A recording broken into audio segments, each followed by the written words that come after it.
This podcast is for information and entertainment purposes only. Nothing on this podcast should be construed as financial advice. All views expressed on this podcast are solely the opinions of the host and/or any guests that we might have from time to time. Nothing on this podcast should be construed as a specific inducement to make a particular investment or to follow a particular investing strategy. Hello, you sexy sat stackers, and welcome to the latest episode of the Bitcoin Bulletin Podcast. It was it's been an interesting week. Started out with an interesting weekend. This was, of course, a busy Bitcoin conference weekend. There was BitBlock Boom in Austin, Texas, and Surf and Bitcoin in Biarritz, France.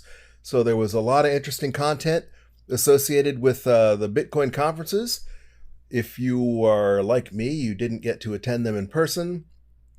I mean, even though a lot of people go to some of these conferences, when you look at Bitcoin Miami, for example, with 30,000 people, even though that seems like a lot of people, that still means the vast majority of Bitcoin plebs are not at those conferences.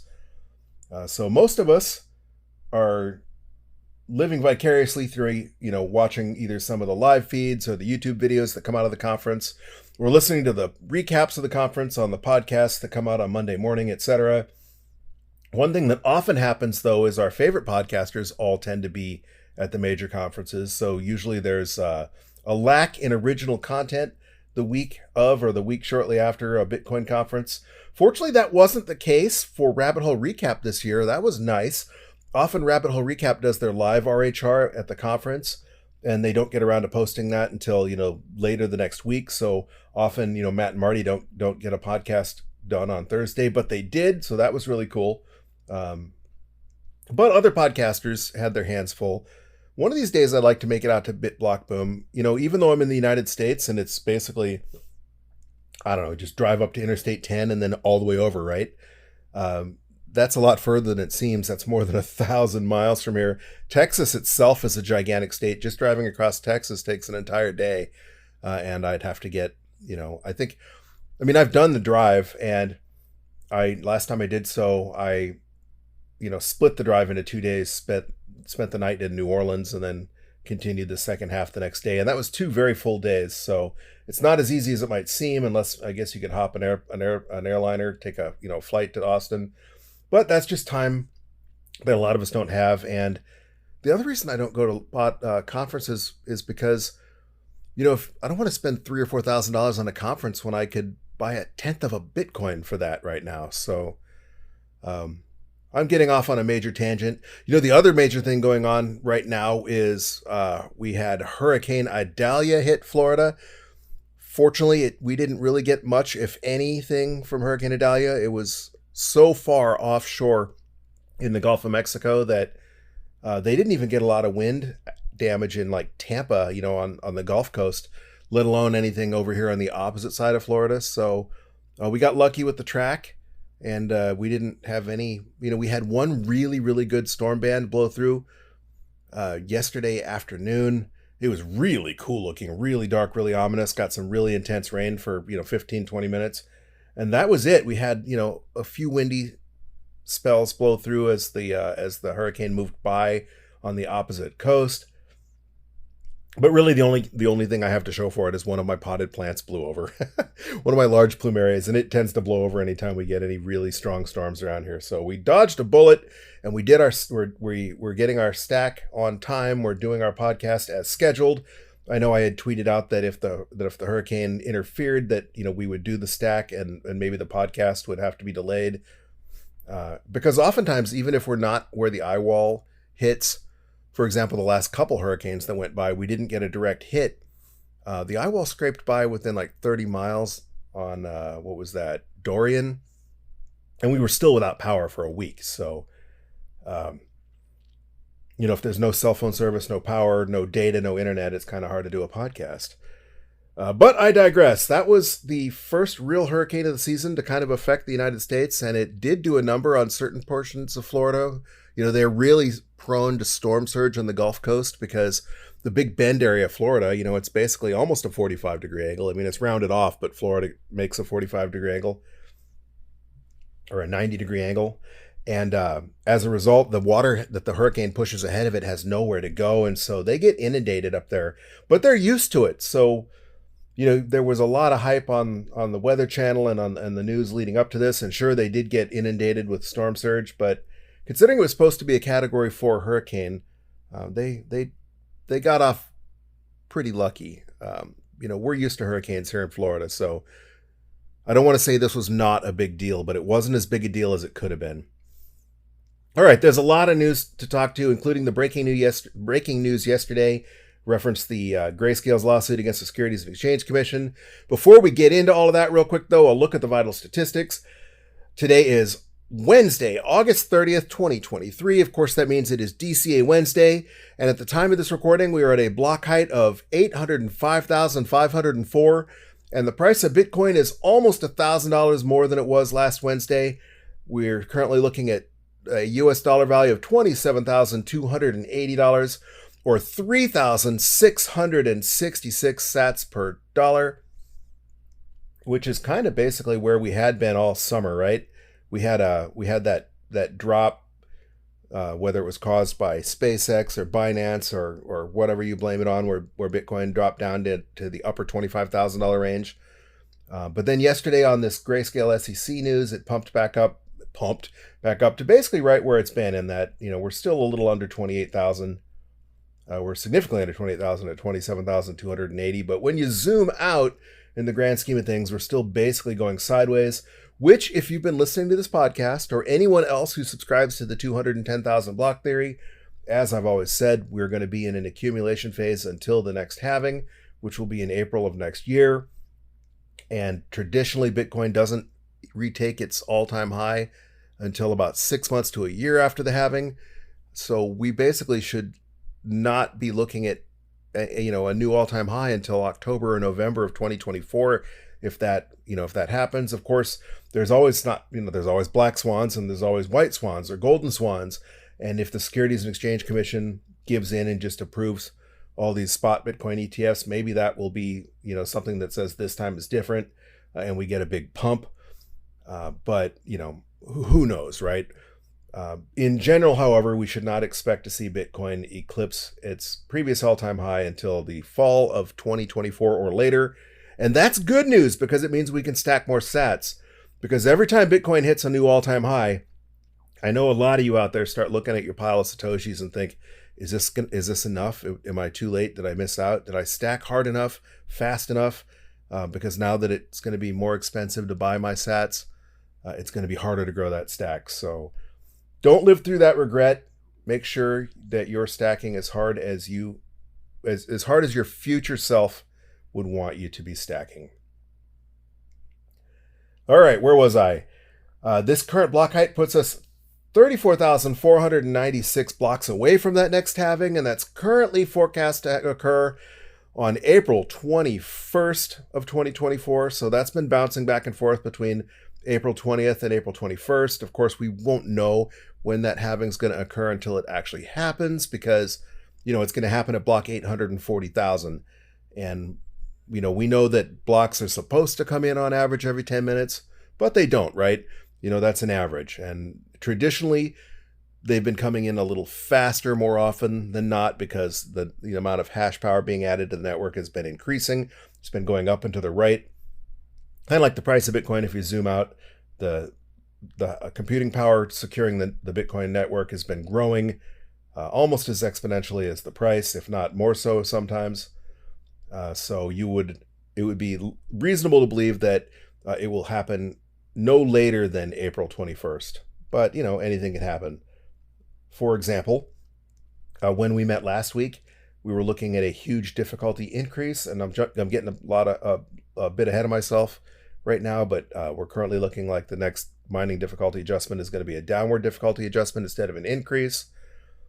But before I get too far ahead of myself, let's continue on with the vital statistics. Bitcoin's current price puts its market capitalization at $531.2 billion, so about 15 billion higher than last Wednesday, but about 30 billion below the Wednesday before that. Solidly right in the $500 billion range that Bitcoin has been stuck at since, at least June, if not earlier, so no big surprise there. I know a lot of people think market capitalization is a worthless metric, but as Bitcoin grows and matures, as it becomes more mainstream, it's definitely a metric that a lot of people find useful. And it's indicative of just how much money is flowing into Bitcoin. Now, I know it doesn't take into account all the Bitcoin that was accumulated when it was less than $1 per coin, for example, and that if every Bitcoin in existence went to the exchanges, went on sale, that obviously that would drop the market cap because it would crash the price. So, take it for what it's worth. But I find it useful to show that basically that the market capitalization of Bitcoin has remained largely unchanged. Again, if you zoom out. For those of you who value your wealth in shiny yellow rocks, it's going to cost you a little bit more gold to purchase just one Bitcoin than if you'd bought the dip last week. It will currently cost you 14.2 ounces of gold to purchase just one Bitcoin. I know there's a lot in common between gold bugs and Bitcoiners. It seems like there's that divide, though. Either gold bugs are also into Bitcoin, they see Bitcoin as digital gold, or they're just dug in and doubled down on gold and just completely anti-Bitcoin like Peter Schiff. Eventually, though, everybody comes around to Bitcoin. When we do achieve hyper-Bitcoinization, you will get Bitcoin at the price you deserve. And if you are a gold bug right now, that is 14.2 ounces of gold for just one Bitcoin. And for those of you who value your wealth in pizza, one Bitcoin will purchase you 1,525 large pepperoni pizzas from Papa John's. That is more than one pizza a day for more than 4 years for just one Bitcoin, as opposed to 2 Papa John's pizzas for our 10,000 Bitcoin, that Laszlo purchased on that first Bitcoin pizza day 13 years ago.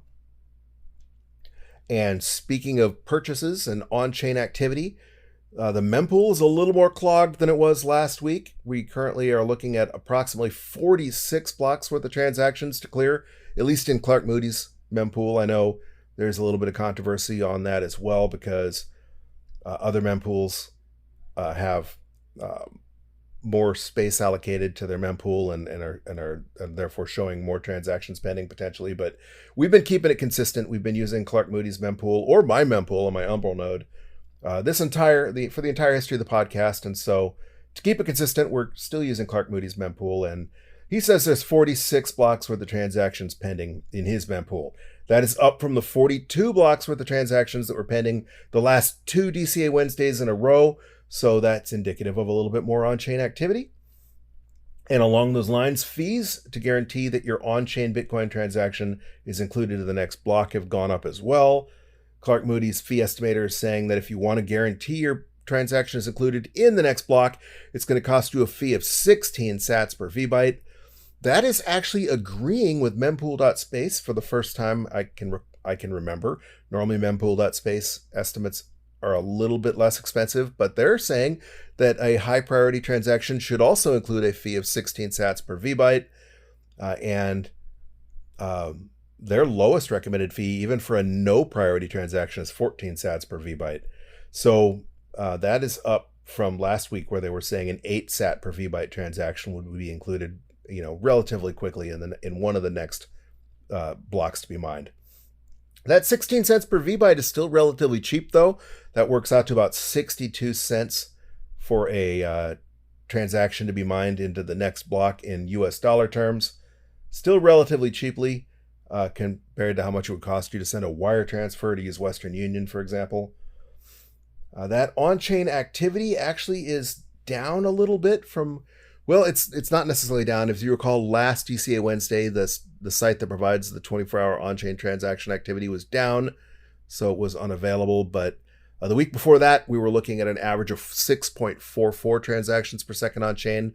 Currently, we're looking at an average of 4.75 transactions per second, so that is down from the last time we were able to look at that data anyway. And we got into this a little bit earlier. We are about 896 blocks away, or exactly 896 blocks away from Bitcoin's next mining difficulty adjustment. As you know, the difficulty to mine the next block of the next Bitcoin block is adjusted every 2016 blocks, which is theoretically every 2 weeks, with the goal of keeping blocks coming in at an average of 10 minutes between blocks. Last DCA Wednesday, we had just had a difficulty adjustment relatively recently. And so as I stated, that data was pretty unreliable because a lot can happen in 2 weeks. At the time, it was forecasting a huge increase in difficulty of 6.3%. Now that we're 896 blocks away, which is looking like will be next week, next DCA Wednesday, September 6th. It's both sites I'm looking at are forecasting a decrease in the difficulty to mine the next block, and a decrease of anywhere from minus 4.05% to as much as minus 5.6%. And that is because during this current mining epoch, blocks have been averaging 10 minutes and 36 seconds, which is substantially slower than 10 minutes. And as you recall, the last 2 weeks in a row, they were coming in much faster than 10 minutes. In fact, last week they were zooming in at an average time of 9 minutes and 24 seconds between blocks. Part of that was probably because we didn't have a whole lot of data points to create that average. And I haven't heard anybody definitively say, why they think the hash rate has decreased, whether it's because we saw that big dip in Bitcoin price. That would certainly make sense that some of the, less profitable miners would have been shut off when Bitcoin dipped all the way to 25,000. Who knows? The mining hash power fluctuates. And these are all just estimates anyway. We can't actually get an exact reading of how much hash power is dedicated to securing the network. Those are all estimates based on how fast blocks are coming in, etc.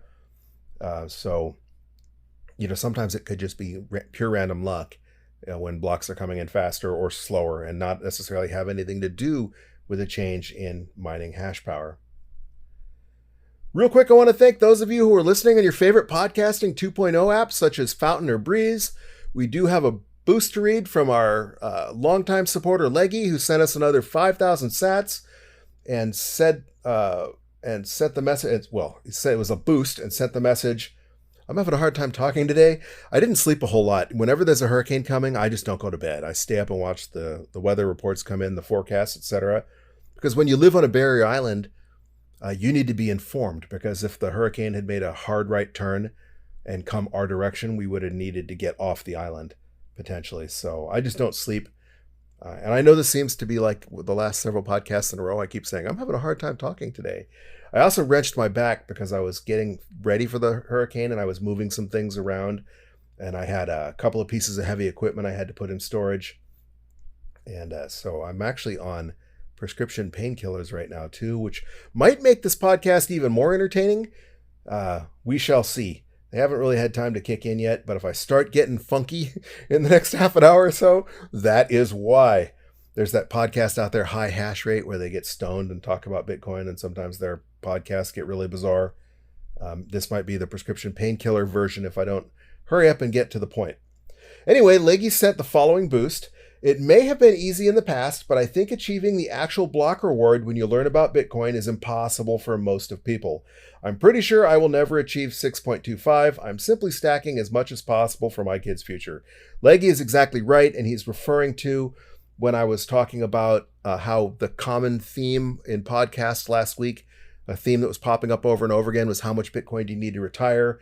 And on one of the podcasts, or multiple podcasts, they had suggested basically that you need to have whatever the miner reward is when you start stacking, because as right now 6.25 Bitcoin is the miner reward, and it's a lot of money, but it's not necessarily enough to retire on. But 2 or 3 halvings from now, if you have 6.25, that should be enough to retire. So Leggy's referring to that, and I tend to agree. I don't think there's any way I'll ever have 6.25 Bitcoin either, not unless Bitcoin crashes. There were those people forecasting that Bitcoin would drop back down into the teens. Even if that happened and I borrowed enough money to purchase an entire Bitcoin, that wouldn't boost my stack anywhere near 6.25. So, everybody stacks the amount of Bitcoin that they can, everybody stacks and saves and invests an amount that is appropriate to their circumstances. At least hopefully you do, right? You can't save more than you earn. So, Michael Saylor buys Bitcoins tens of thousands at a time, and we're stacking just $20 of the Bitcoin at a time here. So somewhere in between that $20 worth of Bitcoin and millions or billions of dollars of the Bitcoin is where you may find yourself, and that's a personal decision you have to make. I just thought it was funny that or ironic, not necessarily even ironic, it was suspicious that all the podcasts seemed to be talking about the same thing. And one of those themes was how much Bitcoin will you need to retire? It just reminded me of like, when the media gets a narrative, like when they were saying that, if you were watching the news report, it didn't matter what city in the world you were in. If you're watching your local news media, they parroted the same lines almost verbatim. There's some interesting clips on YouTube and Twitter, illustrating that. And this kind of piqued my curiosity as well, because it's not uncommon for podcasts to interview the same person, because, those people are doing the podcast circuit, because that's their living or that's their business. They're getting paid to promote something, whether that's a product or just themselves. And so it's, if there's a new product out there like the BTC trading cards or whatever, it's in their best interest to go out and hit every podcast they can. But the narrative of how much Bitcoin do I need to retire, all of a sudden popping up everywhere on Twitter, everywhere, on Reddit and on a bunch of different podcasts all at the same time, just seemed a little weird to me.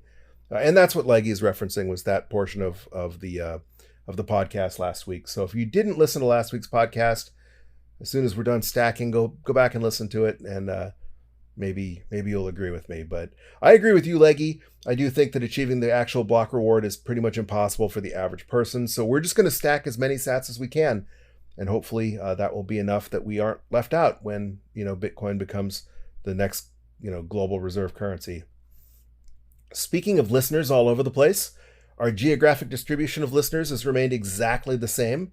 The top 10 countries for listenership are still as follows. Number 1 is the United States, so thank you to everybody listening out there in the United States. Number 2 remains Argentina, so muchos gracias, amigos. Number 3 remains Germany, so Dankeschön, mein Friends in Deutschland. Number 4 remains Luxembourg, again, Dankeschön, mein Friends in Luxembourg, or Morien, for those of you who speak Luxembourgish. Thanks again, Leggy, for pointing out how to say hello in Luxembourgish. Number 5 remains Canada, so thank you to our friends up north in Canada, north of us anyway. Number 6 remains Spain, so muchos gracias, amigos, en España. Number 7 remains Venezuela, again, muchos gracias, amigos. Number 8 remains Colombia, once again, muchos gracias. Number 9 remains Sweden, and still nobody has reached out for me from Sweden to let me know the customary greeting that's used in Sweden. And you don't have to send a boost, guys. I'm not begging for sats here. Send me a DM on Twitter at BTC Bulletin Pod, or send me an email at bitcoinbulletin@protonmail.com and let me know. I know you're listening. I can see the stats. Number 10 remains Singapore. Same thing goes for you in Singapore. Nobody's reached out to me to let me know how you greet each other in Singapore, or how you say thank you in Singapore.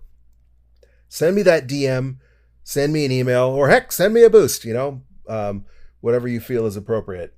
And still lurking down at number 11 is Mexico.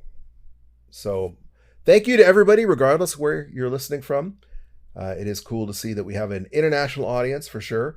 It is expected that a large portion of my listenership would be in the United States, since this is an English podcast done from in the United States. It's flattering, however, that it's only half of you. So that is really cool. All right, on to the news. Again, price is almost always what people are talking about the most when it comes to the news.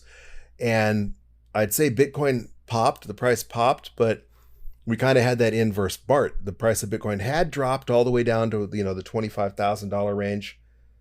But it pumped yesterday to as high as 28,000, over 28,000 in fact, largely on the news of the breaking news of Grayscale winning their lawsuit against the Securities and Exchange Commission.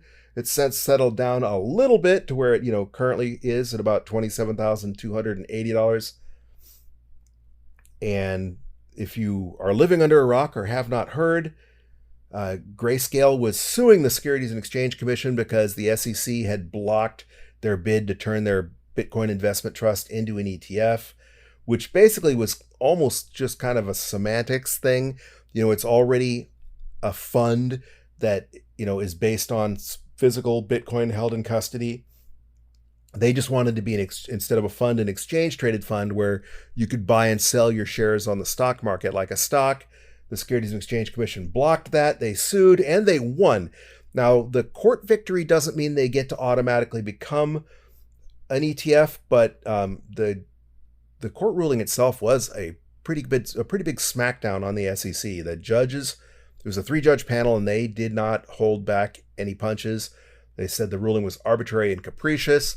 They said that the SEC, when they approved Bitcoin futures ETFs, that they gave a lengthy justification for why they were approving the futures ETFs, and that their excuse for denying all the spot Bitcoin ETFs was arbitrary and capricious because it wasn't held to the same standard, that the standard that they were using to block these ETFs, the ability to manipulate the market, etc., that, futures lead spot price, and that there's vastly more room for price manipulation in futures than there is in spot markets, and therefore it was just an illegal, unlawful ruling. Basically what they did, though, is they sent it back to the SEC, said, re-review this and come up with a new ruling. And that does not mean that they're guaranteed to win. It just means that the SEC has to come up with a new excuse to block the ETF if they want to do so. I also heard it discussed that, most likely most likely that's what they were going to do. But there's also the possibility that on the flip side, they may delay their review on the Grayscale ETF application to give them time to shotgun approve all the other pending ETFs. Obviously, if they do approve the Grayscale ETF, it would be very hard to imagine that they could deny the other, at least the BlackRock and the Vanguard ETFs, because they were fairly well researched ETF proposals from major players who know what they're talking about. They certainly have enough attorneys on their staff to make sure they're complying with the law. Anyway, Forbes ran the headline, Grayscale lands massive court victory over SEC in battle for spot Bitcoin ETF. Reuters ran the headline, U.S. court says SEC wrong to deny Grayscale spot Bitcoin ETF proposal. And CNBC focused on the price action, saying Bitcoin rallies more than 7% as court sides with Grayscale over the SEC in the crypto ETF case. A lot of people were basically alluding to or construing this ruling into the court clearing the path, or basically guaranteeing that these ETFs will be approved. That is not the case. Corey Clipston, for example, tweeted a little bit of clarification shortly after the ruling when he said the correct take on the Grayscale ruling is below. I'm going to bleep this out because they're getting a little more strict on what you can say on these podcasts and still maintain your not explicit rating, but lots of BS headlines out there already. Grayscale is now in the queue with a dozen others rather than being totally denied.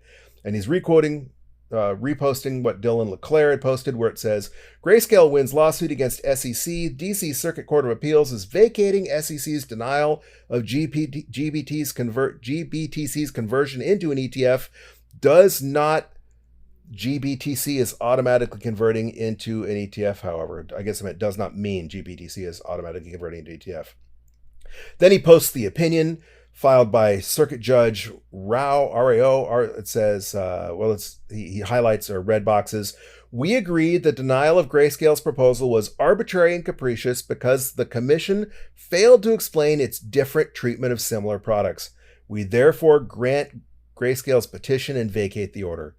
So again, all they're doing is sending it back to the Securities and Exchange Commission, which means the order where they denied the petition has been nullified and it's back in their court.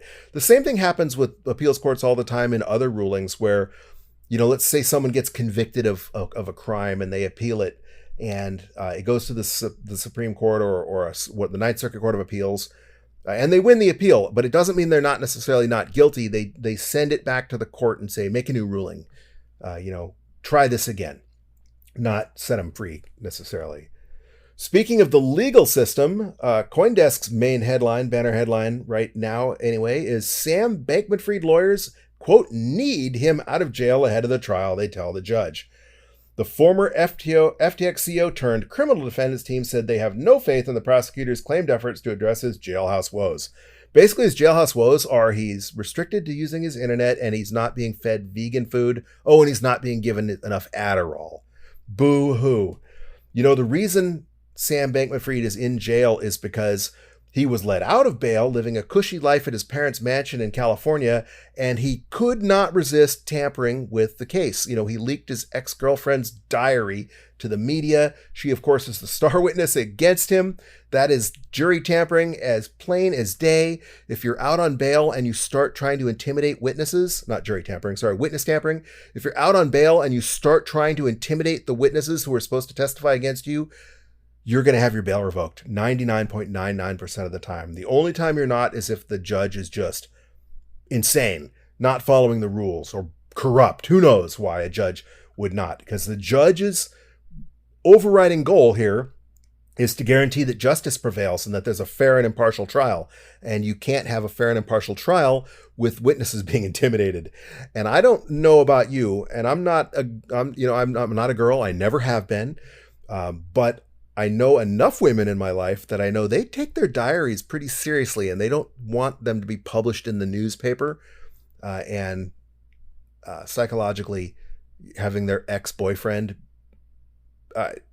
that's not domestic violence per se, but it's definitely a psychological attack on the average woman to have their most private thoughts leaked to the media. So Sam, you deserve to be in jail. It breaks my heart you can't have vegan food or Adderall. Boo-hoo, maybe you shouldn't have been breaking your bail, the terms of your bail, and trying to intimidate Caroline, who is no angel either. Mind you, she pled guilty. There was a plea bargain where basically she turned state's witness against Sam Bankman-Fried for a lenient sentence. But, obviously she was a big part of this FTX scam as well on the Alameda side. But I digress. Sam, you deserve to rot in jail. On the positive news, El Salvador has entered an agreement with Google where they, according to the Google Cloud anyway, apparently Google Cloud is a subsidiary company, or at least enough so that they release their own press releases saying Google Cloud and the government of El Salvador announced today a multi-year agreement to support the country in its journey to become a technological hub in Central America.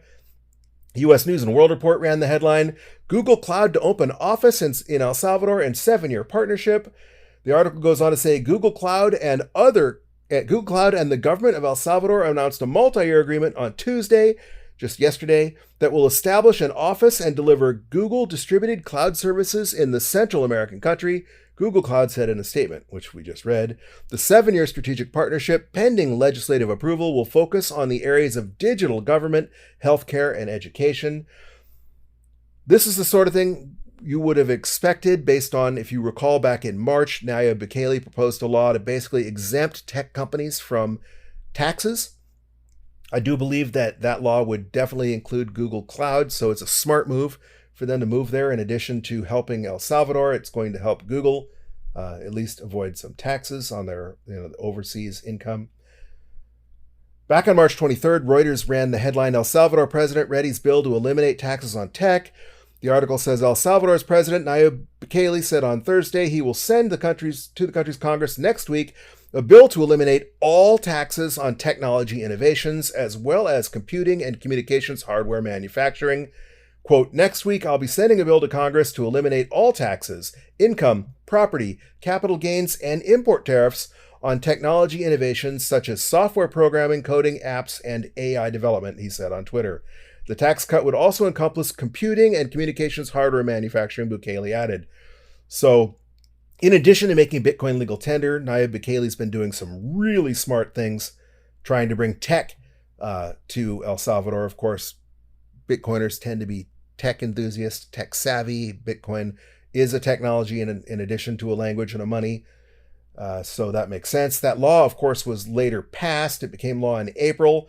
Shortly thereafter, you recall Strike was one of the first companies to take advantage of this when they announced in May that they were moving their global headquarters to El Salvador. So it makes sense to see other tech companies.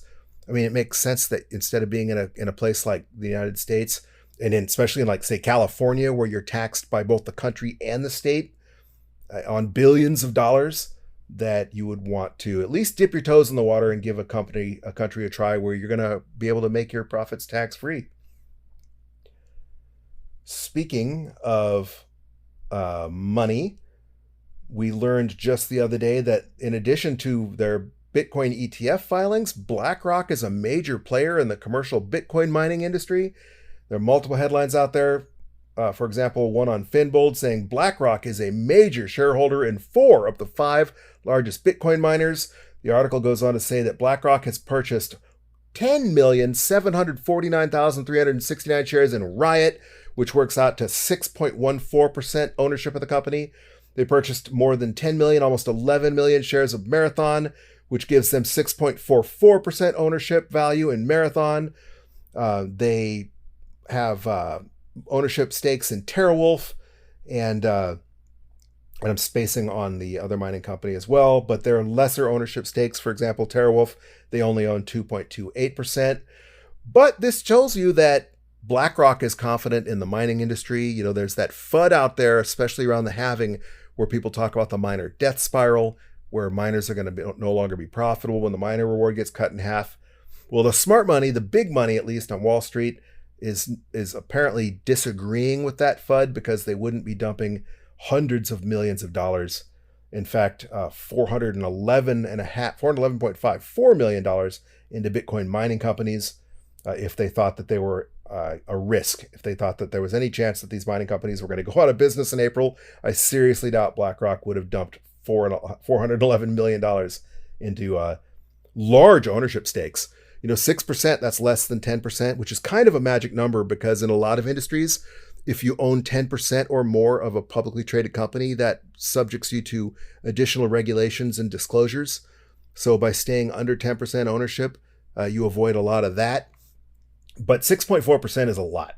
Not many people own $199 million of the Riot stock, or $190 million of the Marathon stock. So they're definitely by no means small plays.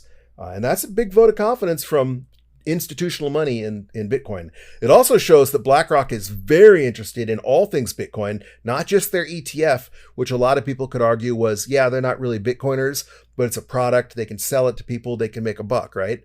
Kind of like the used car salesman thing. They don't think that car they're trying to sell you is the best car ever made. They're trying to make money. So they're buying clunkers and selling them at a markup. And people are arguing that, that's all BlackRock was doing by trying to get an ETF, just trying to get their slice of the pie while the Bitcoin tulip bubble or whatever continues to inflate.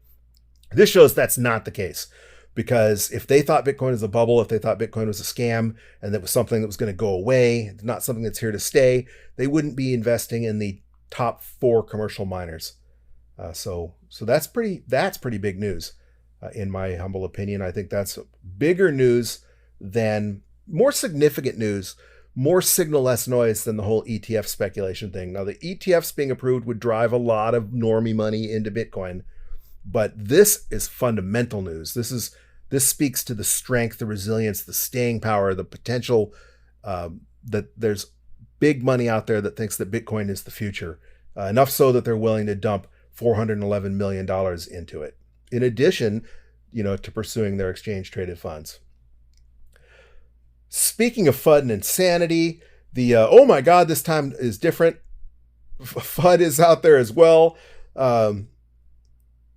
This has to do with the AI hype, the AI hoopla, which seems to have taken place of remember when there was the it wasn't the Bitcoin bubble, but it was the blockchain bubble, when companies were just adding blockchain to their name, like Long Island iced tea, like they make drinks, beverages, changed their name to Long Island Blockchain, and their stock price went through the roof.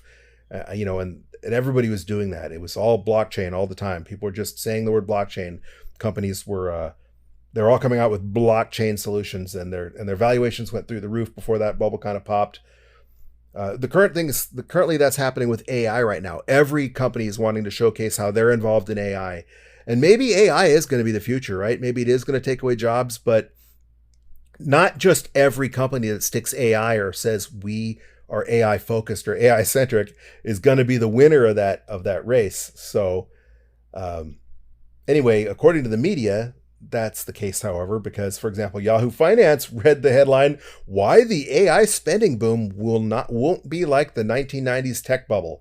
Nvidia stock is roaring like many did during the 1990s bubble, but this time around it's happening in a more mature demand environment." Maybe so the case for a company that actually manufactures the hardware that's going to be used in AI, or at least the best that we know, because again, nobody has a crystal ball. NVIDIA may not even be around in 10 years. The technology that for quantum computing or somebody might come along and invent a manufacturing process that scoops NVIDIA, that makes chips cheaper, more powerful, and faster. Who knows? But the overall arching point is every company out there is adding AI to their mission statement, to their names, etc. And this just reminds me a lot of the .com bubble. So the whole, oh my God, this time is different headline just reminds me of the definition of insanity, that, doing the same thing and expecting different results. It also reminds me, do you remember the comedian Jeff Foxworthy? He was part of the Blue Collar Comedy Tour, the if you might be a redneck routine. If you don't know, he had this one routine where he was talking about playing on the playground and horribly maiming himself, and his mom walking up to him and saying, "Oh my God, he really is that stupid." That's what I think about when I see this headline. Oh my God, they really are that stupid. Of course, this time is different. You can just put AI in your name or your mission statement and triple the value of your company, and there's nothing unusual or weird about that, right? Of course, that won't pop. All right, so I've got some other news in my notes here about the stock market, and there was a lot going on in the markets. They were up and they were down. A lot of that was revolving around Jerome Powell's speech that he gave in Wyoming. They have the retreat in Jackson, Wyoming. The city is Jackson. Everybody calls it Jackson Hole. I guess Jackson Hole is the area. That's kind of a pet peeve of mine. I don't know. There's no town of Jackson Hole. The town is Jackson. But they have their retreat in Jackson Hole, and he gave his big speech on Friday where he basically said nothing, that he didn't say they were going to raise interest rates, so they weren't going to raise interest rates. He basically just did his politician speak. And so markets, including Bitcoin, responded to that. And I guess that's old news right now. We don't even need to talk about it because that was eclipsed immediately by the SEC ruling on the Bitcoin ETFs. The little blips that Jerome Powell's speech made are completely moot now. Things change fast in the world of Bitcoin. What might seem like it was the most, landmark breaking news can rapidly be eclipsed by something just days or seconds later. All right, so I have a whole bunch of notes that are gloom and doom about the economy here. And a lot of this is related to the BS narrative that the government is saying this is the best economy in 40 years. We've only got like 5% inflation, which you've been to the grocery store, is BS, because the price of eggs quadrupling, this price of steak tripling, the price of gas doubling, the price of everything being more expensive is not 5%. If you went to spend $100 on groceries last year, if we had 5% inflation, that basket of groceries would cost you $105 this year, not 250. Got the hiccups all of a sudden. But out there looming in the shadows, and this could be what tanks the economy, this could be what really tips us into a recession they can't deny, is consumer credit card debt. It was at least 6 months ago I mentioned that there was a trend that people were financing their groceries. Groceries were getting so expensive they were using buy now, pay later services, like you would buy a sofa or a refrigerator and pay in installments. They were doing that to buy their food. And there have been a lot of warning signs about consumers beginning to default on their credit card payments. First, they loaded their credit cards up, and now they're increasingly not making their payments. Yesterday, the headline was Best Buy sounds the alarm on credit card payments. The day before that, or last week, it was Macy's that said that second quarter credit card sales had tanked and that they were blaming this on the culprit. It says, quote, bloated balances on Macy's Citibank-powered credit cards have been met with a rising interest rate environment. In turn, cash-strapped consumers enduring an almost 32% annual percentage rate interest rate on the Macy's card have not been able to pay off their bills, and Macy's has had to write off an increasing amount of credit card debt that customers have taken out on their Macy's cards. So basically, what this gets at is the metric that they're using to say that the economy is booming is unemployment, employment, jobs openings, and consumer spending.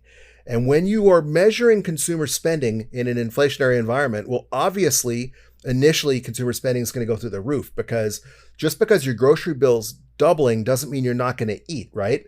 So people are putting their groceries, people are putting their clothing on credit cards, and they're having to spend more because things have gotten more expensive. So of course consumer spending is going through the roof, but that can't last for long, and we're going to see that credit card bubble pop before too long is basically what those headlines are saying. As far as the job openings is concerned, look at the population growth of the United States. Heck, just look at the number of people that illegally enter the country through the southern border.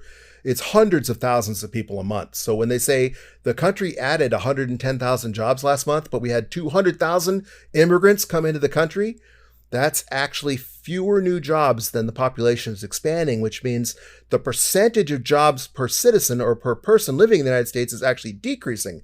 The number of jobs are going down when it comes to you being able to find a job. And of course, a lot of these jobs that have been created are either government jobs or they're very low pay jobs like Walmart greeters. There was an article I read on a few episodes back where that mentioned that a significant portion of the jobs that were created were senior citizens, 80-year-olds having to take jobs at Walmart or their local grocery store as a grocery bagger to help make ends meet because they couldn't afford to buy groceries anymore. Or people that got laid off from PayPal or Google or Microsoft or Facebook that were making $180,000 a year. They got laid off from that one job, but now they have two $20,000 a year jobs working at McDonald's and Burger King, and that counts as doubling the number of jobs in the country, doubling the amount of employment because you went from one job to two. But the people aren't earning anywhere near as much. They're certainly not thriving. I digress. I have been rambling long enough, and I want to keep this episode positive. The biggest positive is we did not get obliterated by a hurricane, so yay! But let's move on to why we're here, and that's because today is DCA Wednesday. And if you don't know what DCA is, if this is the first time you're listening to us, DCA is short for dollar cost averaging.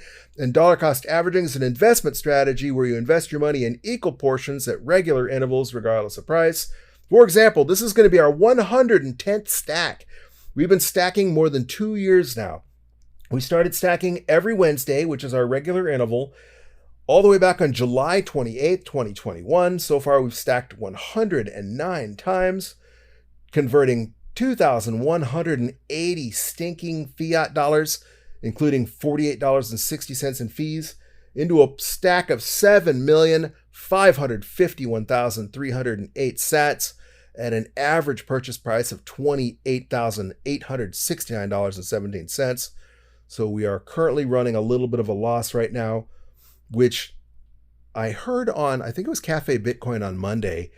One of them mentioned that, the thing where if you started DCAing at basically any point in history that, or at least since the last cycle, that you'd be in profit. And they had some stipulations, like I think they were DCAing daily, not weekly or whatever. But that piqued my curiosity because we're certainly not running up at a profit, but we're not doing too shabby considering the price of Bitcoin, is significantly below the previous all-time high. Less than half of the previous all-time high. And when Bitcoin takes back the all-time high or sets a new one, whether it's 100,000 or 200,000 or $1 million, the $28,000 average purchase price is not going to be that shabby. Anyway, today we're going to add to that. We're going to stack another $20 and doing so using the Cash App as always. And I'm going to cut straight to the chase. I'm going to open the Cash App. I've already got $20 in there because I had money on there. I don't normally keep money on my Cash App, but the last several episodes I've had money on my Cash App. So not a lot though. I've got like $60 on the Cash App. Tap Bitcoin, tap buy, enter $20, tap confirm, and boom, just like that, we've added another 71,593 sats. Not quite as many as we added last week when we purchased. And last week we purchased it at 26,000, over $1,000 cheaper. We got 75,000 sats for our purchase, but 71,593 sats is not too shabby for just $20 US.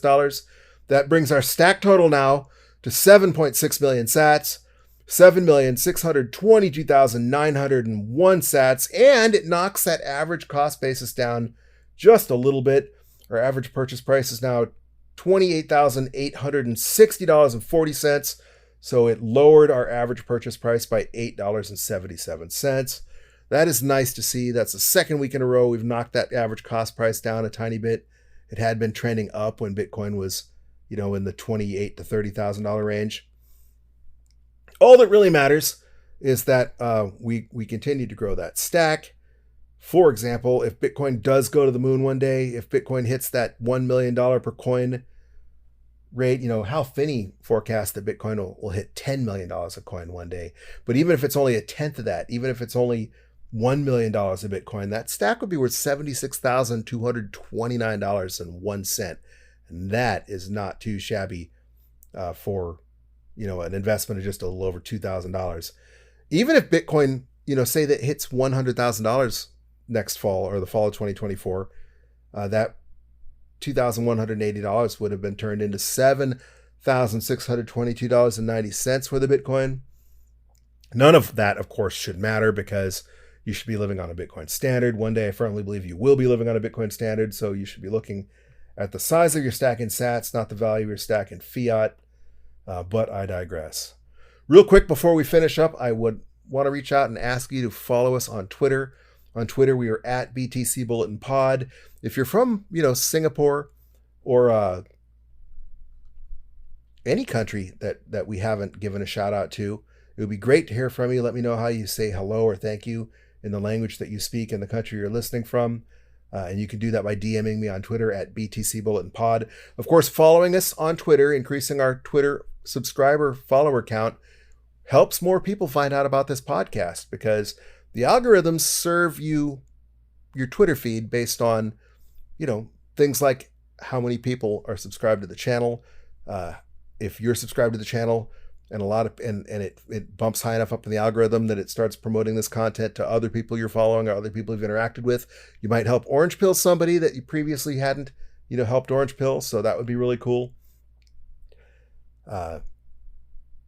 More importantly, though, I want to hear from you. I want to hear what you like about the podcast, what you don't like about the podcast, where you're listening from if you're not in one of the top 10 countries.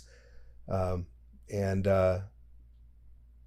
you're not on Twitter, we are on Nostr as well. Our Nostr public key is in the show notes. If you are on Nostr, I'm not going to read it out, but you can scroll down to the show notes and follow us on Nostr if you're a Nostr user. And if you don't use Nostr or Twitter, you can send me an email. Again, my email is bitcoinbulletin@protonmail.com. Thanks again to all of you listening on your Podcasting 2.0 apps, especially you, Leggy, for that shout out, for that boost. There are a number of ways you can help support the podcast besides sending us a boost. I mentioned that we bought this Bitcoin using the Cash App. Cash App's not a sponsor of the show, but there is a referral code in the show notes. And if you want to use Cash App and you're not already a user, if you sign up for Cash App using that referral code, you'll get some money free for doing that, and the podcast will as well. So you'll actually be getting paid to help support the podcast. There's also referral codes in the show notes for the Strike, for the Fold card, and other ways to help support the podcast, including directly through Spotify. And we have a Base32 email or Bitcoin address if you want to contribute Bitcoin on chain to help support the podcast. Most importantly, though, don't forget to join us next Wednesday and every Wednesday while we grow that stack of Satoshis together on our DCA Wednesday episodes. But until that time, keep on stacking those sats, you sexy sat stackers.